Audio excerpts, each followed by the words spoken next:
Buenas tardes, jóvenes. Buenas tardes, doctor. Con ustedes ya empezamos este tema de neumoconiosis, ¿no? ¿Sí? No, doctor, la anterior clase terminamos micosis y Ah, recién ya. tendríamos que empezar este. Ok. Entonces tenemos que empezar recién esto, entonces. Muy bien.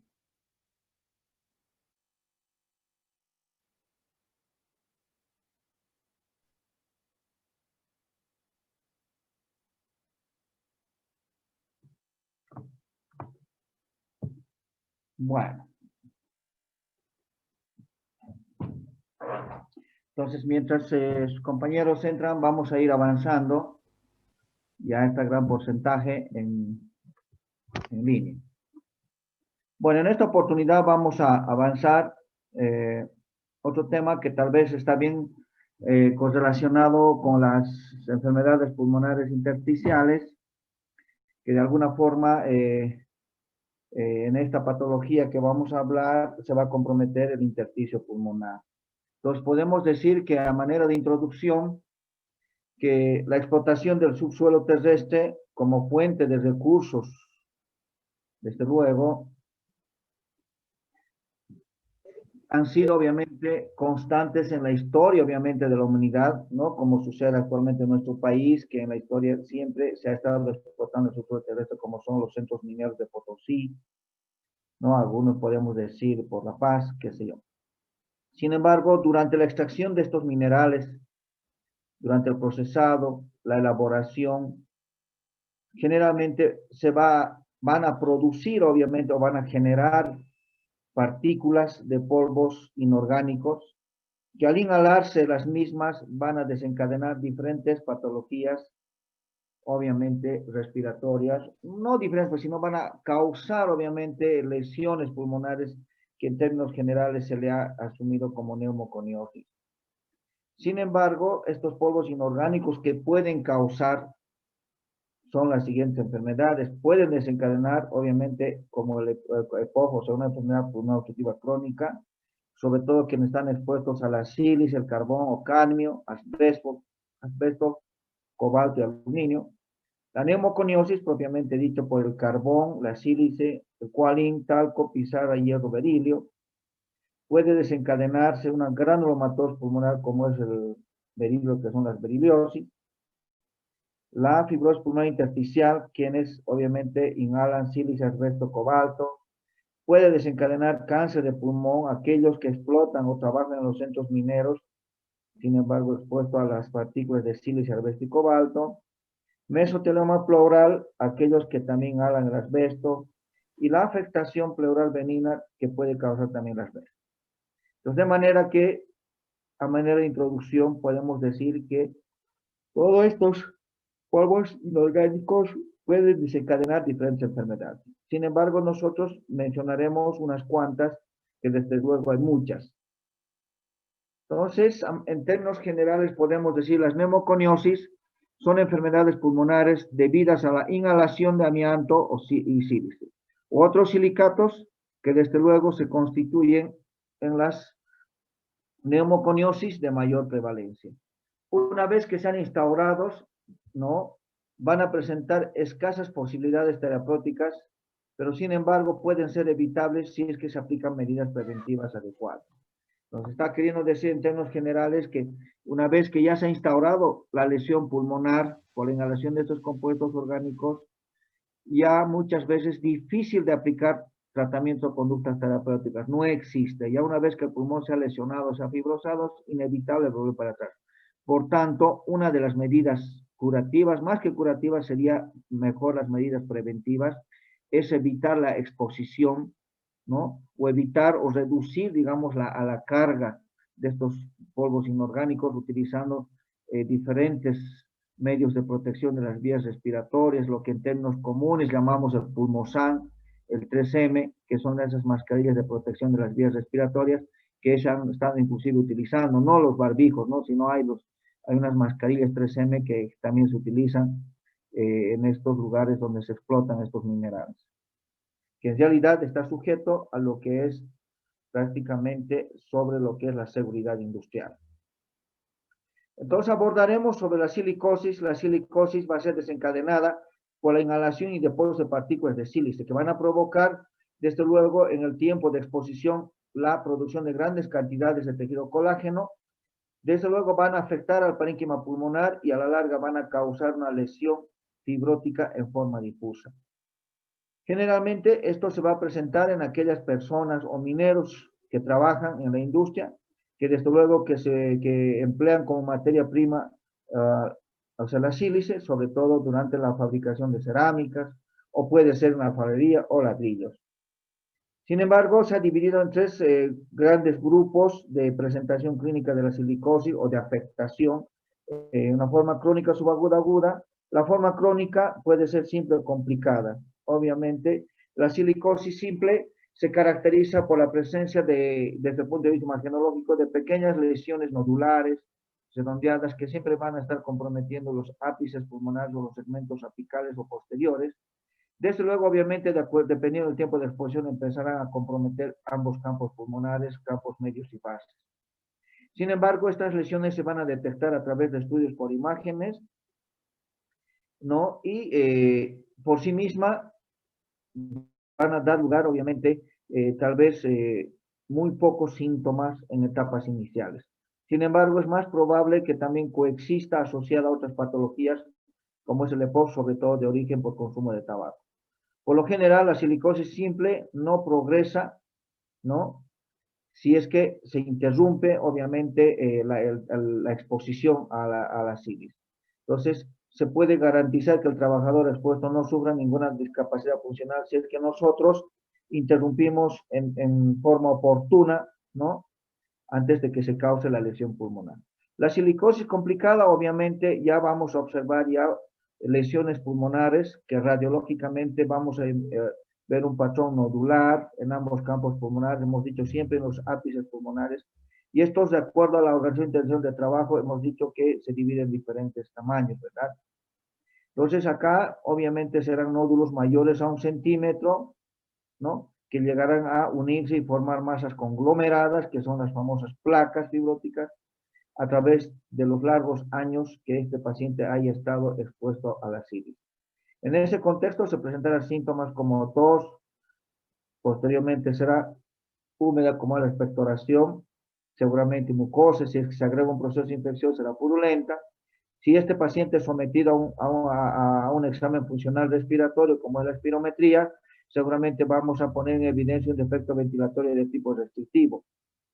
También al ver este tipo de lesiones del intersticio pulmonar con gran compromiso, se va a alterar también en la hematosis pulmonar, o sea, durante, obviamente, la difusión de los gases, por tanto va a haber digamos, una alteración del equilibrio entre la ventilación y la perfusión. A la larga, este paciente presentará o llegará, obviamente, pasando inicialmente por una insuficiencia, o sea, por una hipoxemia leve, moderada, severa, hasta una insuficiencia respiratoria, ¿no? Que seguramente a la vez en forma in situ también empezará a haber hipertensión pulmonar porque es un pulmón restrictivo, habrá una enfermedad corazón-pulmón crónico, sobrecarga de cargas derechas y se establecerá la insuficiencia cardíaca segura. La silicosis aguda obviamente puede presentar en forma seguramente aguda lo que es la insuficiencia respiratoria rápidamente progresiva, donde vamos a observar que seguramente va a haber una importante disminución de la difusión de los gases, como es el oxígeno, y va a haber una disminución de los volúmenes pulmonares. ¿Y cómo vamos a poner de manifiesto o en evidencia? Desde luego, en un laboratorio pulmonar no solamente haremos la espirometría, también existen otros laboratorios pulmonares para ver la capacidad funcional del aparato respiratorio, como son los volúmenes pulmonares y la DLCO. Sin embargo, el diagnóstico lo vamos a realizar, ¿no? Tomando en cuenta sobre la historia laboral, ¿no? Y utilizando las técnicas por imágenes y, ¿por qué no?, el examen funcional respiratorio. Otro polvo inorgánico, tenemos los trabajadores del carbón o las neumoconiosis, los trabajadores del carbón. En 1942, el Comité de Enfermedades Pulmonares Industriales, que es del Medical Research Council de Gran Bretaña, ha acuñado el término de neumoconiosis de los trabajadores del carbón. Observación realizada por el doctor Cook, ¿no? quien había puesto de manifiesto que era una enfermedad que tenía características radiológicas similares a la silicosis, ¿no? Entre los trabajadores que se dedicaban obviamente seguramente a la explotación, el transporte, el procesado de este carbón, ¿no? Que desde luego tenían obviamente seguramente las mismas manifestaciones.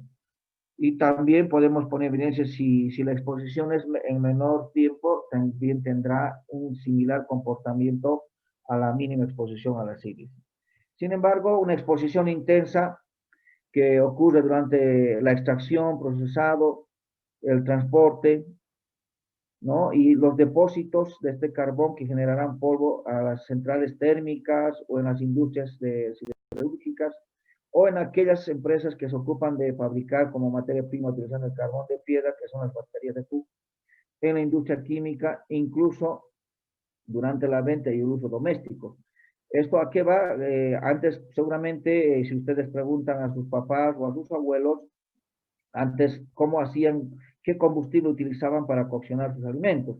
Obviamente nosotros, ahora ustedes en su uso de razón han visto que se utiliza el gas a domicilio, pero antes de ello se utilizaba obviamente el querosén, antes del querosén se utilizaba el petróleo, antes del petróleo obviamente había cocinas para tal fin, y antes de ello se utilizaba lo que era el carbón de piedra, que eran unas cocinas o unas estufas preparadas donde se utilizaba el carbón en piedra para, o sea, como combustible, obviamente, para coccionar los alimentos o para utilizar, obviamente, como para calentar, obviamente, el ambiente con las estufas o como para calentar el agua, inclusive en las duchas que eran, digamos, para la comunidad.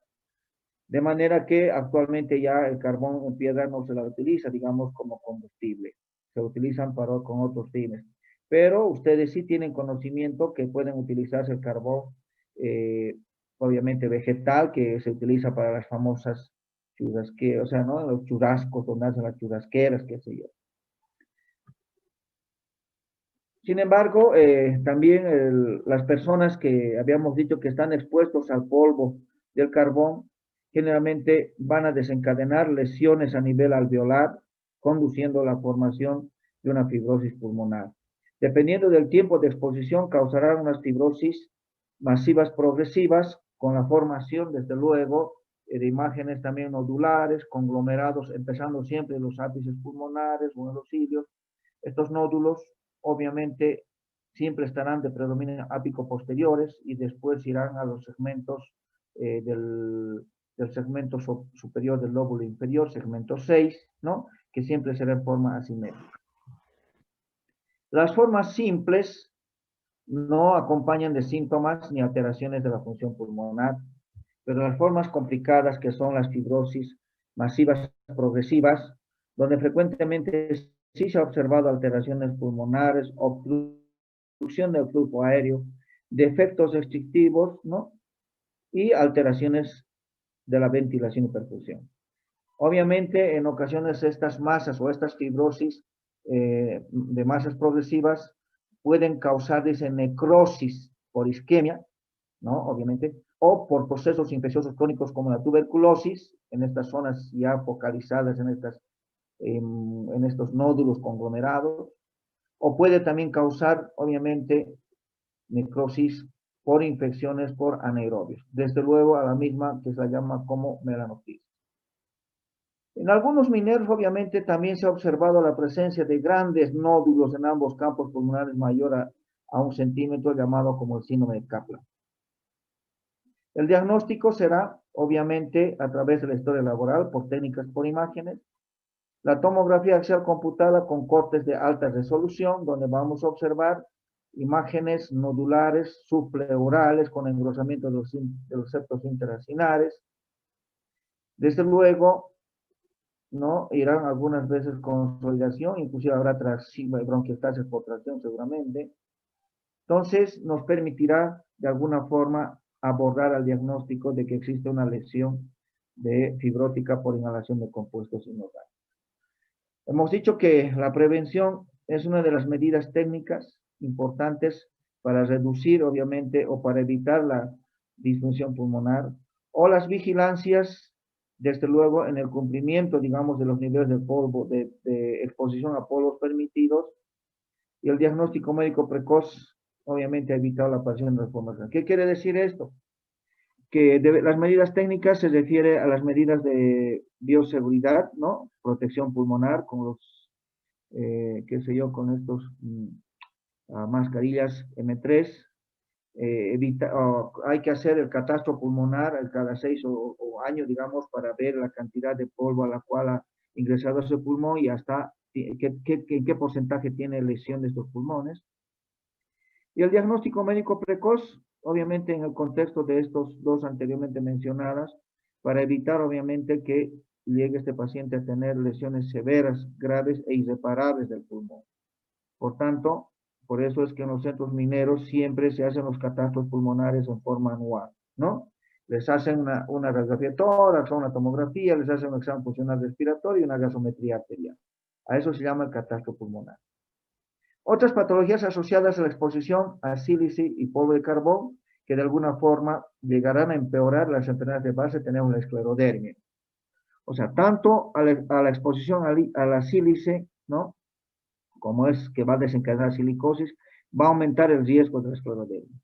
La silicosis y la tuberculosis, lo que llamamos la silicotuberculosis, hemos hablado, ¿no? Cuando hemos hablado de tuberculosis, que son las enfermedades asociadas, obviamente, como comorbilidades, pues la silicosis va a predisponer a la infección tuberculosa en pacientes inmunocompetentes y en aquellos pacientes inmunosuprimidos también desencadenará, obviamente, si estos pacientes trabajan con los centros mineros y a la vez están infectados con el HIV, podrán, en el contexto del descenso de su CD4 y aumento de la carga viral, seguramente podrán desencadenar las tuberculosis por micobacterias atípicas. La neumoconiosis, el carbón, la tuberculosis también han correlacionado. Hay estudios que han demostrado que estos pacientes que trabajan explotando el carbón tienen 3 veces, ¿no?, el riesgo también de sufrir tuberculosis. El EPOC, obviamente, en diferentes estudios han afirmado que la inhalación crónica de sílice y polvo de carbón podría, obviamente, inducir al descenso acelerado del BF1 en los trabajadores fumadores. Así que si es un paciente tabaquista y a la vez trabaja, obviamente, expuesto a la inhalación de estos polvos inorgánicos, ya sea la sílice y el carbón, van a descender rápidamente el volumen respiratorio en el primer segundo. Por tanto, seguramente presentarán defectos ventilatorios obstructivos o podrán ser mixtos, ¿no? Obstructivos y restrictivos. El cáncer de pulmón, obviamente, la exposición a la sílice ha sido admitido como un carcinógeno clase 1, probado en humanos, por la International Agency for Research de Cáncer. De manera que estamos viendo que todo paciente que expuesto a la sílice polvo de carbón puede desencadenar el cáncer de pulmón, ¿no? Entonces, de esa manera podemos poner en relevancia que alguien que tenga estas enfermedades asociadas o llamadas como enfermedades morbosas pueden de alguna forma empeorar. Vamos a quedar ahí para mañana continuar con otro compuesto inorgánico como es el berilio, que seguramente hablaremos de la beriliosis, de la siderosis, la estanosis, etcétera, etcétera. ¿Alguna pregunta hasta aquí, jóvenes? No, doctor, todo claro.